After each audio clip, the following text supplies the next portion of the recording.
মায়ের শাড়ি তোমরা মেয়েরা পরতে পারলেও বাবার জামা আমরা ছেলেরা পরতে পারি না, কারণ মায়ের মতো আলমারি ভর্তি বাবার জামা থাকে না। কখনো কি চাঁদ ছাড়া জোছনাকে ভাবা যায়? তোমাকে পেয়ে যতটা খুশি হয়েছিলাম তার থেকে দ্বিগুণ বেশি কষ্ট পাচ্ছি। ভুলটা তোমার না, ভুলটা ছিল আমার। তোমাকে পাবো না জেনেও তোমাকে এত ভালোবেসেছিলাম। একটা কথা কি জানো, তোমাকে এতটা ভালোবাসবো আমি কখনো ভাবতে পারিনি। জানো, তোমার মায়ায় পড়ে গেছি। এজন্য তো হাজার অবহেলা করলেও আমি বারবার তোমার কাছেই ফিরে যাই। তুমি আমাকে এত অপমান করার পরেও তোমার সাথে একটু কথা বলার জন্য বারবার ফোন দিই। জানো, তোমাকে এতটা পরিমাণ ভালোবাসি ততটা আমি আমার নিজেকেও ভালোবাসি না। কিছু কষ্টের কথা কাউকে বলা যায় না, না বলা যায় প্রিয় মানুষকে, না বলা যায় অন্য কাউকে।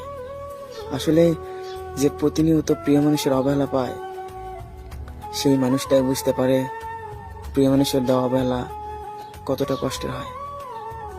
আসলে সবার জন্য মায়া হয় না, আর যার জন্য মায়া হয় সেই মানুষটা প্রতিনিয়ত কষ্ট দেয়।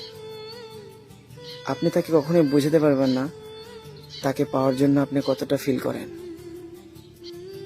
সেই মানুষটাকে সবচেয়ে বেশি মনে পড়ে যে মানুষটা অবহেলা করে। ভালোবাসা কি অদ্ভুত, তাই না? যে মানুষটা সারা দিন অবহেলা করে, ফোন দিলে ইগনোর করে, কথা বলতে চায় না, বেহায়া মনটা তার জন্যই পাগল থাকে।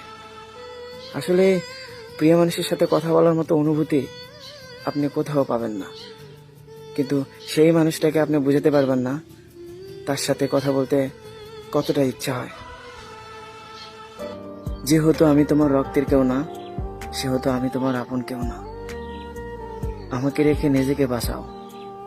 আমার মতো ধুলাবালি সঙ্গে রেখে কি হবে? তাই অবহেলা করে দূরে সরে দেওয়া ভালো।